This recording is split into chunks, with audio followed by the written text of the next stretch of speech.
Niektorí vodiči v Kežmarku sa sťažujú na zanedbanú hygienu tankovacích pištolí na benzínkach.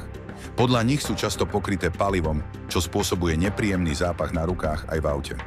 Miestni na výčitky reagovali rozporuplne. Niektorí navrhli riešenia, iní ich vzali s humorom. V Poprade sa od 1. mája 2025 uzavrie Štefánikova ulica pre rekonštrukciu železničného mosta. Uzavierka potrvá približne 1,5 roka.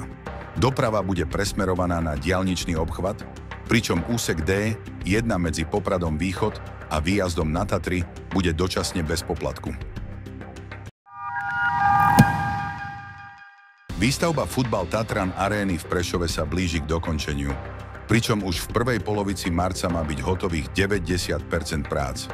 Štadión bude hostiť UEFA U21 a prvý ligový zápas sa odohrá 9. mája 2025. Zostáva zbúrať starú tribúnu, práce by mali začať na prelome apríla a mája. Viac aktuálnych správ z diania v Prešovskom kraji nájdeš na prešovak.sk.